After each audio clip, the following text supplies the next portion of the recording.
몇 주간 동안 종말에 관해 말씀하시는 예수님의 가르침을 살펴보고 있습니다. 종말이란 단어에 설명이 좀 필요한데요, 종말은 어떤 특정한 날이 종말이 아니고요, 예수님께서 이 땅에 인간의 몸을 입고 오신 그 순간부터 재림하시는 그 날까지의 기간을 종말이라고 말합니다.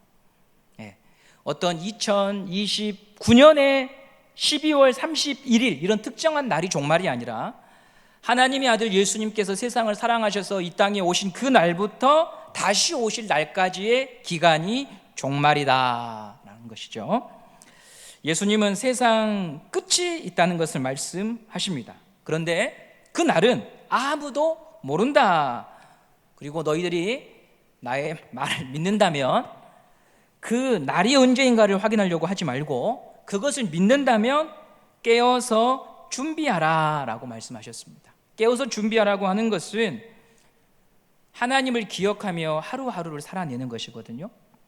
이렇게 설명을 해볼게요. 오늘 새벽에 묵상한 말씀이 누가복음이었습니다. 누가복음 6장 41절 말씀인데요, 마태복음에도 나오는 예수님께서 산상수훈에서 말씀하셨던 말씀, 남의 눈에 티를 보기 전에 내 눈에 뭘 보라고 하시죠? 들보를 보라고 하셨죠. 남의 허물이 크게 보이는 순간 사람은 십자가에서 멀어지게 되거든요. 왜냐하면 그 판단하고 평가하는데 치우치다 보면 내가 구원을 받아야 되는 자라는 것을 망각해요. 그래서 십자가에서 멀어지게 되는 거예요. 십자가에서 멀어진다고 하는 것은 교회에서 떨어져 지낸다 이런 의미가 아니고 예수 나무에 접붙임 되어서 살아가야 되는데 예수 나무로부터 잎사귀가 떨어지듯이, 가지가 떨어지듯이 영적으로 죽은 상태가 된다는 거죠. 그래서 예수님은 남의 눈에 티를 보기 전에 너를 점검해라, 그 말씀을 우리에게 하고 계십니다. 나를 점검하면서 말씀 앞에 내 허물을 보면 그러면 그 사람은 어디로 가냐면 십자가로 가죠. 왜냐하면 이대로는 도무지 가망이 없는 인생임을 알기 때문에 하나님의 도움과 자비를 구하기 위하여 십자가로 가는 것입니다. 사람에게 가장 아름다운 순간이 있다고 하면 한 사람의 영혼이 가장 아름답고 순결할 때는 자기 죄를 알고 하나님 앞에 자기 죄를 인정하며 회개할 때 그 영혼이 가장 아름답습니다. 깨어있고 준비하는 삶이란 이처럼 오늘 하나님이 나에게 주신 그 말씀을 계속해서 상기하고 묵상하는 거죠. 그것이 바로 내가 오늘 하나님 앞에 있고 어제도 그분 앞에 있었으며 내일도 그분 앞에서 살아가는 인생이라는 것을 기억하는 방법입니다. 옛 본성대로 행하려는 죄의 그 큰 중력을 믿음으로 이겨내고 마음의 생각과 마음의 감정을 말씀에 복종시키기 위하여 오늘도 하나님의 은혜를 구하고 말씀을 찾는 그 삶이 바로 깨어있고 준비하는 삶이라고 하는 것이죠. 이런 사람들이 바로 비로소 좋은 열매를 맺는 좋은 나무가 되는 것입니다. 우리 모두 다 하나님 앞에서 그런 나무로 잘 가꾸어지는 그런 인생이 되기를 간절히 소망합니다. 예수님은 마지막 날에 일어날 모습을 오늘 25장에서 이제 마지막으로 설명하시는데 여러분이 잘 아시는 한 가지 비유로 말씀하십니다. 양과 염소의 비유죠.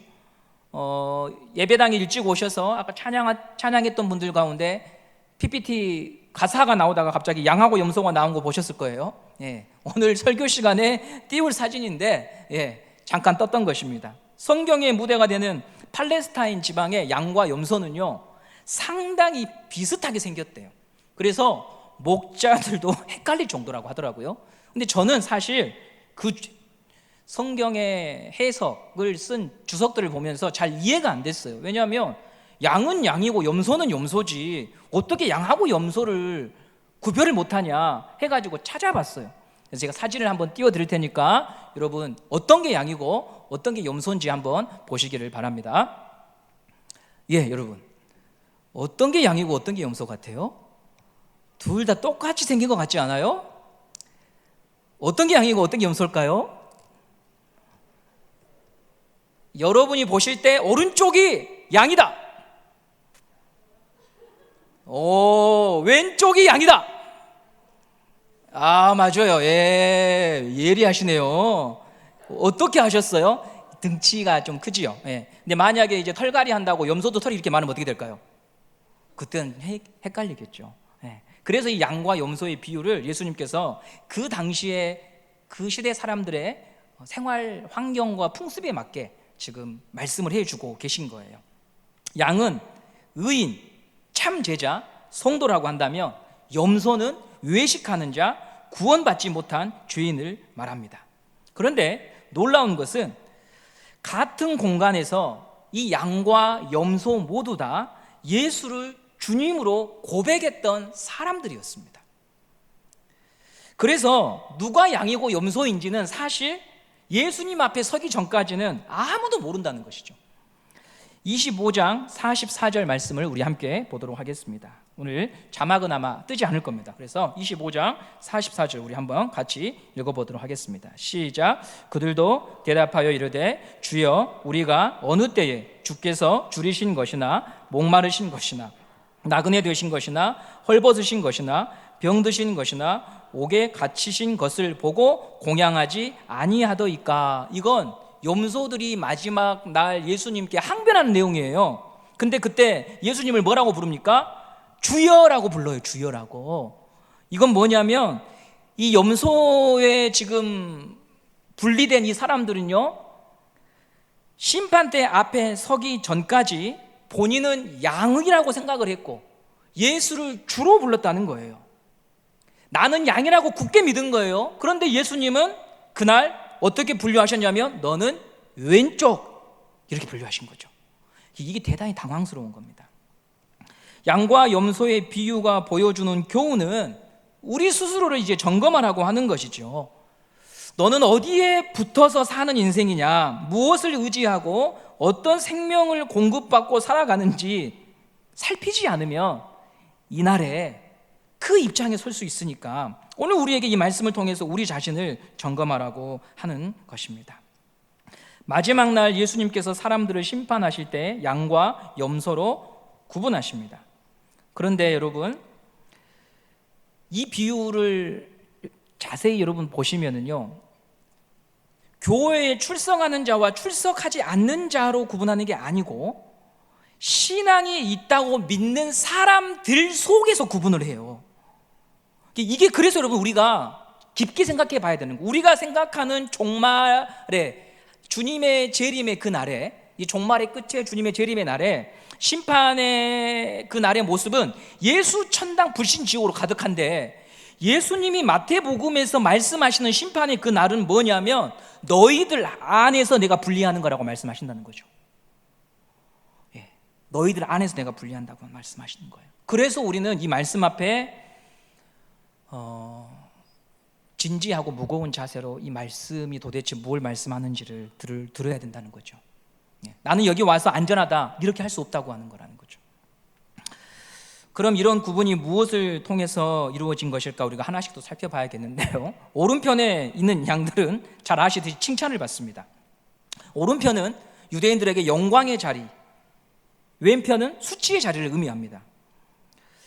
오른편으로 분류된 양, 우리 25장 34절 말씀을 함께 보도록 하겠습니다. 34절입니다. 시작. 그때에 임금이 그 오른편에 있는 자들에게 이르시되 내 아버지께서 복받을 자들이여 나와 창세로부터 너희를 위하여 예비된 나라를 상속받으라.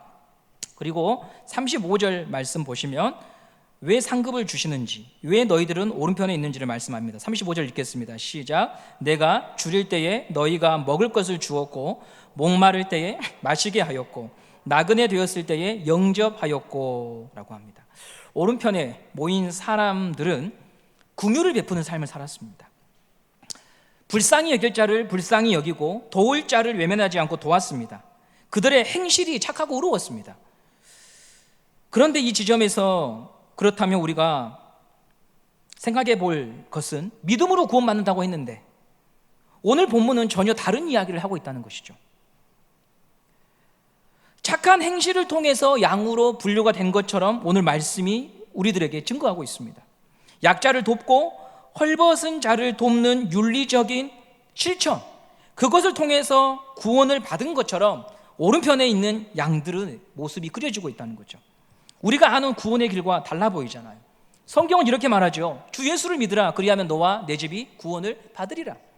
천하 인간에 구원을 얻을 만한 다른 이름을 주신 일이 없다고 하셨습니다.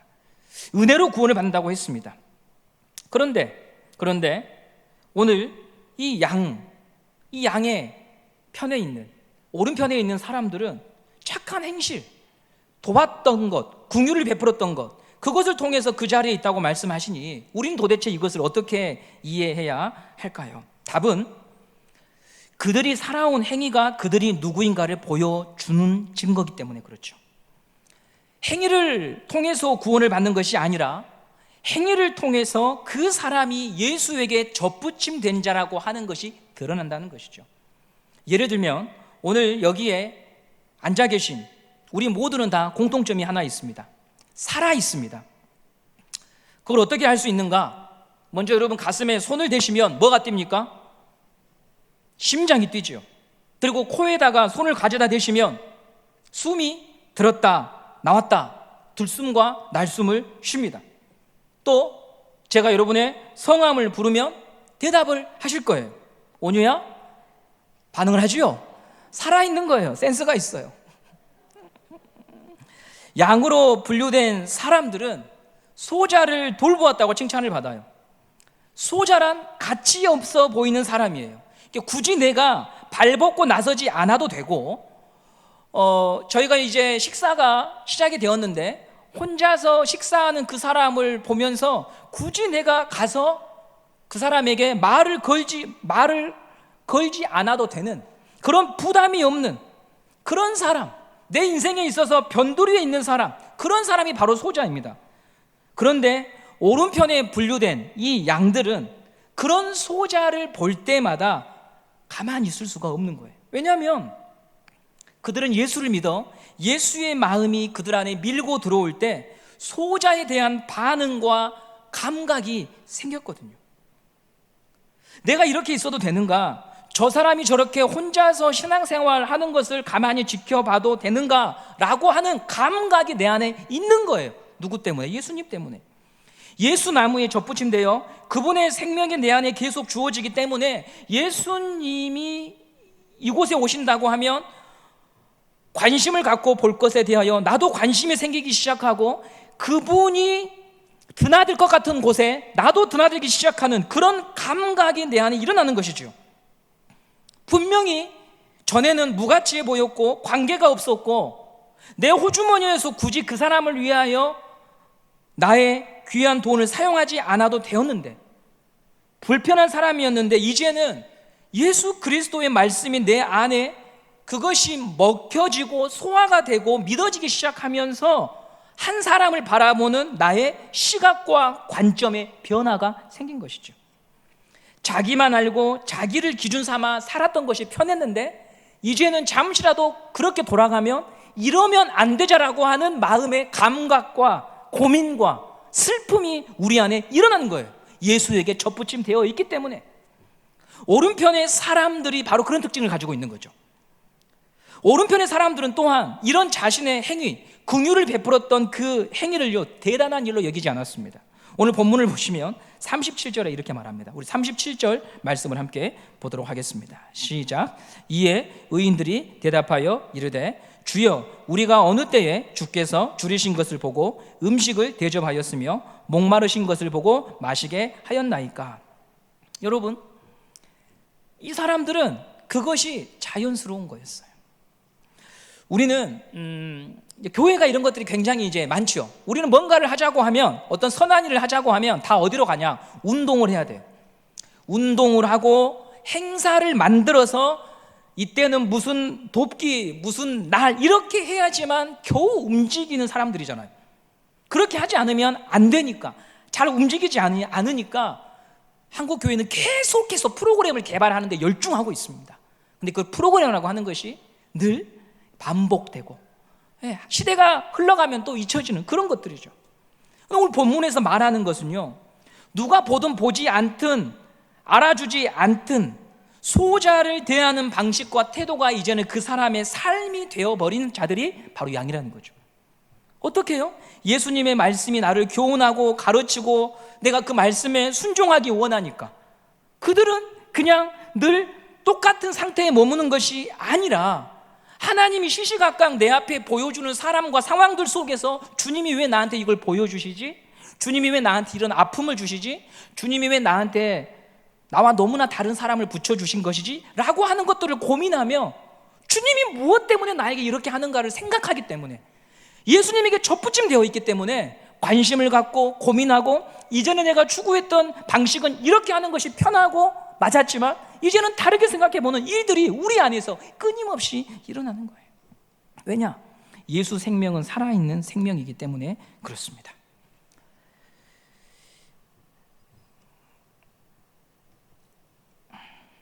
그래서 이런 성경의 교훈을 통해서 우리가 하나 생각해 볼 수 있는 것은요, 사람을 실족시키는 일이 왜 죄인가를 알게 됩니다. 사람을 가치 없게 여기고 시험에 빠뜨리는 일들을 어떤 마음의 동요 없이 반복적으로 행하고 있는 사람들은 사람을 함부로 대해서, 그것도 죄지만 지금 이 맥락에서 우리가 볼 것은 뭐냐면 예수 나무에서 떨어져 있기 때문에 그런 일을 반복한다는 거예요.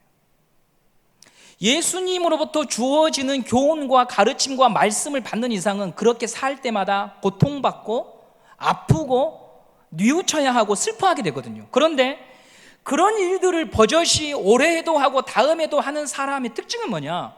예수 나무로부터 떨어져 있기 때문에 가능하다고 하는 거예요. 그러니 왼편으로 갈 수밖에 없지요. 주여라고 예수를 불렀지만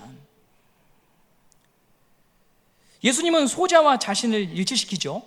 소자에게 한 것이 나에게 한 것이다. 작은 자에게 한 것이 나에게 한 것이다. 우리 40절 말씀을 함께 보도록 하겠습니다. 40절입니다. 시작. 임금이 대답하여 이르시되 내가 진실로 너희에게 이르노니 너희가 여기서 내 형제 중에 지극히 작은 자 하나에게 한 것이 곧 내게 한 것이니라 하시고, 무가치한 사람을 자신과 동일시하시는 예수님의 모습. 이것은 우리가 서로 옆 사람을 볼 때 이런 것을 생각나게 해줍니다. 하나님이 나의 하나님인 것처럼 하나님은 그의 하나님이라는 거죠. 그래서 한 사람을 대하는 방식은 나와 그 사람과의 관계 속에서만 일어나는 것이 아니라 내가 그 사람을 대하는 태도가 나와 하나님과의 관계에 직접적인 영향이 있다는 거죠. 사람을 무례히 대하는 것이 왜 하나님을 진노케 하는 행위가 되는지 이제 이해가 되시죠? 사람을 무례히 대하는 것은 그 사람과 함께 하시는 하나님을 무례히 대하는 일로 연결이 되기 때문입니다. 그러므로 사람을 볼 때 그 사람 너머에 계신 하나님을 보는 눈, 그 눈을 가진 사람이 진짜 예수 그리스도를 믿고 그 나무에 접붙여 있는 사람이죠. 물론 우리는 알아도 감정에 휩쓸리고 또 잊어버릴 때가 있어요. 어떤 긴박한 문제 앞에서 이런 하나님의 진리들을 놓쳐버리고 옛 본성대로 행할 때도 있습니다. 그래서 하나님은 우리에게 연습하고 훈련할 수 있도록 우리를 한 자리로 불러 모아서 말씀을 듣게 하시고 교회를 섬기게 하신 것입니다. 만약 우리가 오직 영상으로만 예배를 드린다면 사람에 대해서 이해하고 인내하는 연습을 할 기회가 없습니다. 편하기는 하겠지만 영적인 성숙과 영적인 점검이 결코 일어날 수 없습니다. 은혜를 나눌 사람도 없고 그 말씀을 적용할 대상이 없기 때문이죠. 모여서 부대낄 때 믿음은 드러납니다. 내가 얼마나 참을 수 있는지, 내가 얼마나 인내가 있는 사람인지, 예수님께 맡겼다고 눈물로 고백하지만 그 고백이 도대체 내 삶 가운데 어떤 수준에 와 있는지는 우리가 서로 다른 사람들과 생각이 다른 사람들이 모여 있을 때 비로소 드러나게 된다고 하는 것입니다. 하나님이 교회에 허락하신 다양한 기관과 제도는 우리로 하여금 유익하도록 주셨습니다. 특별히 이 시간 여러분과 함께 고민하고 싶은 것은 순모임입니다. 순이 36순까지 있는데 몇 년째 멈춰져 있습니다. 그래서 여러분, 교육자도 편하고 여러분도 편합니다. 편해요. 그러니까 뭐라고 할까요? 순 언제 해요? 라고 물어보시는 분들이 거의 없어요. 만약 이 순 모임이 정말 귀하고 그 안에서 어떤 뜨거움과 나눔과 회복과 치유를 경험했다면 그런 분들은 마음에 불만이 굉장히 많을 거죠. 도대체 순 모임 언제 합니까? 그러나 현재 지금 우리 상황은 안 하면 편한 분위기입니다. 그리고 여러분들이 잘 아시듯이 이대로 쭉 가면 우리는 교회의 사명과 성도의 교제의 능력을 다 상실하게 될 것입니다. 우리는 잘 압니다. 몸이 편해지는 것은 절대로 우리 영혼에 선한 영향을 주지 않습니다. 우리가 원하는 것만 할 때 영혼은 나약해집니다. 힘을 잃습니다. 기도의 문도 열리지 않습니다. 말씀의 적용이 없습니다. 점점 무뎌지고 나태해질 뿐입니다. 영혼이 살고 믿음이 회복되는 길은 하나님이 교회에 주신 복들을 향하여서 같이 달려나가고 함께 힘쓰고 애쓸 때 교회가 살아나는 것입니다.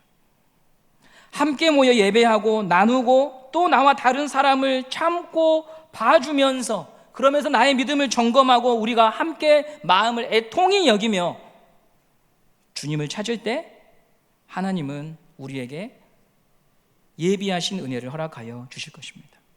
오늘 말씀에 소자에게 한 것이 곧 나에게 한 것이라고 하셨습니다. 여기서 소자란 사회적으로 연약하고 무가치하고 또한 돌봄이 필요한 사람들 전체를 의미하지 않습니다. 여러분, 1차적으로는요 소자, 작은 자, 예수님이 말씀하신 작은 자는요 1차 대상이 누구냐? 그리스도 공동체 안에 있는 사람을 말합니다. 자, 어떻게 그것을 증명하느냐? 오늘 40절 말씀을 함께 보도록 하겠습니다. 40절입니다.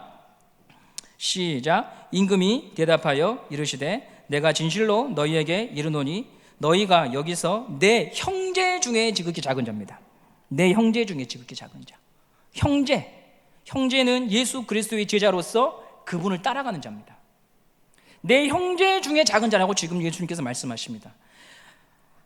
마태복음 12장을 한번 더 보면서요 이것을 다시 한번 증명하겠습니다. 마태복음 12장 49절 50절입니다. 마태복음 12장 49절 50절입니다. 함께 읽어보겠습니다. 시작. 손을 내밀어 제자들을 가르쳐 이르시되 나의 어머니와 나의 동생들을 보라. 누구든지 하늘에 계신 내 아버지의 뜻대로 하는 자가 내 형제요 자매요 어머니이라 하시더라. 예수님이 형제라고 지칭하는 사람들을 규정하시죠. 그들은 누굽니까? 예수 그리스도의 뜻대로 행하는 자, 믿음의 공동체 안에 있는 사람들을 1차적으로 소자라고 하는 거예요. 그 안에서 먼저 찾는 거예요. 물론 넓게는 이제 이것이 해결되면 우리 주변에 있는 약한 자들까지 포함될 수 있죠. 그러나 1차적으로 마태복음 안에서는 그 작은 자라고 하는 것은 바로 여러분 옆에 있는 사람들이라는 거죠. 우리는 이 안에 있는 소자를 돌보고 곁에 있어 줘야 될 책임이 있습니다. 그것이 바로 양이 가는 길이라고 예수님이 오늘 말씀하십니다. 코로나로 모임이 어려웠습니다.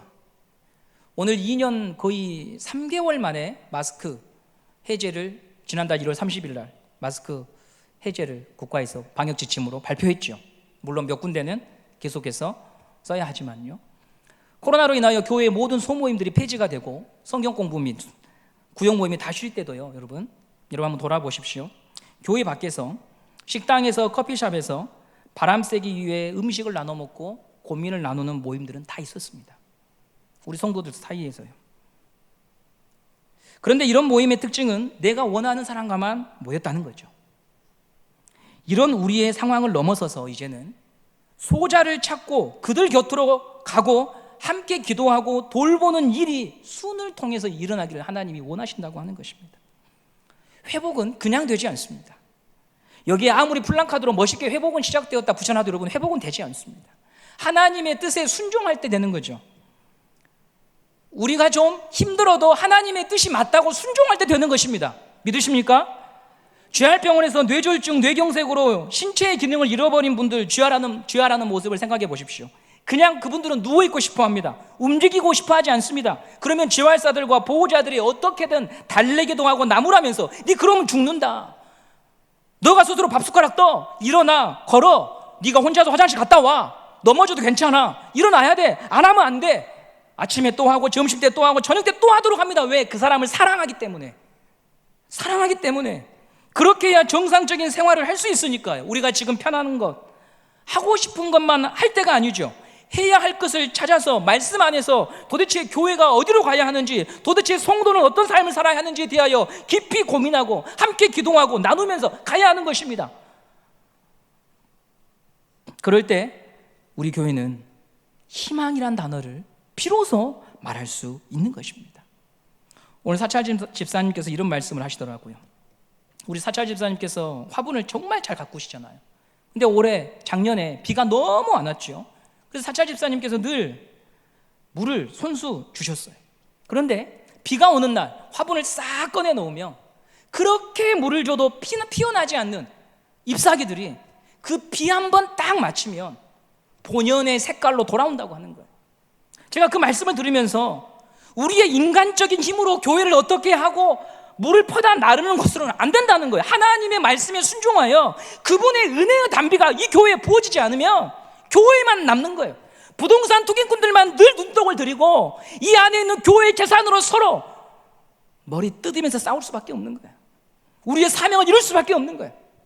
하나님의 은혜가 우리 가운데 부어지기를 갈망하는 사람들을 통하여서 아버지의 뜻이 도대체 무엇이고 교회의 사명이 무엇이고 하나님의 뜻이 어디 있는지에 대하여 말씀을 찾고 기도하며 갈망할 때 비로소 하나님이 우리에게 흡족한 은혜를 허락하여 주실 줄 믿습니다. 누구보다 우리가 잘 되기를 바라시는 분, 누구보다 우리 교회가 회복되기를 바라시는 분은 목회자입니까? 아닙니다. 이 교회를 설립하는 어떤 소수의 사람들입니까? 개척하신 분들은 아닙니다. 여러분, 그건 교만입니다. 이 교회가 정말 하나님 앞에서 잘 되기를 바라시는 분은 하나님 바로 당신이라는 거죠. 하나님 바로 당신이라는 겁니다. 어디 우리가 감히 하나님 앞에서 내가 더 교회를 사랑하고 내가 더 교회에 높고, 여러분 이런 게 어디 있습니까? 하나님이 이 교회를 사랑하십니다. 그래서 자기 아들을 주셨습니다. 그리고 그분은 우리가 회복되기를 원하십니다. 그러려면 우리는 그분의 뜻을 알고 그분의 뜻에 순종하여 그분이 교회를 통하여 하시고자 하는 일에 우리 자신을 드리는 힘듦, 손해, 아픔을 감당한 사람들이 나와야 하는 것이죠. 23년도에 36명의 순장님을 세워주셨습니다. 우연히 하나님이 불러주신 것이 아니라 우리가 믿는 것은 하나님의 계획 속에서 하나님은 일하신다고 하는 것입니다. 우리에게 기회를 주시고 말씀을 주실 때 믿고 순종하여 돌아보고 떨어진 것을 다시 붙이고 구멍난 것을 다시 메꾸는 일들을 23년도에 함께 하기를 원합니다. 어렵다, 힘들다 해서 머물지 말고 그것을 넘어서면 주실 하나님의 기쁨을 바라보며 같이 가는 23년도가 되기 원합니다. 작은 자를 홀로 고아처럼 남겨두지 않고 그 작은 자를 이제 우리 눈에도 그게 걸리고 내 마음에도 걸리는 그런 사람들이 정말 많이 등장했으면 좋겠습니다. 순에 대하여 고민하고 순에 대하여 자기 순원에 대하여서 힘들어하고 아파하는 그런 순장님들이 많이 나왔으면 좋겠습니다. 우리가 예수를 10년, 20년 믿었지만 또 그저 내 문제, 내 가정, 내 자녀 그것밖에 우리 기도 제목이 없는 인생이 아니라 바로 이 양들, 오른편에 있었던 그 양들, 작은 자를 향한 긍휼함과 애통함이 있었던 그 양들의 모습으로 우리가 예수나무에 접붙여져 있다면 그렇게 우리의 기도의 제목이 확장되어서 우리의 순환에 그런 하나님의 일들이 일어나기를 정말 여러분 간절히 소망합니다. 그러면 여러분 우리가 순장님을 위해서, 순장들을 위해서 어떻게 해야 되겠습니까? 잘합니다. 정말 제가 해야 되는데 정말 수고하십니다. 칭찬해드리고 위로해드리고 순종하는 여기 계신 우리 모든 성도님 되시길 바랍니다. 여러분들만 그렇게 해줘도 순장은 신바람 날 겁니다. 여러분들만 그렇게 해주셔도. 근데 여러분들이 눈을 이상하게 뜨시면 그분들은 힘들어합니다. 여러분들 그렇게 해주시기를 당부드립니다. 하나님의 마음으로 23년도 희망을 얘기할 수 있는 우리 은성교 되기를 간절히 원합니다.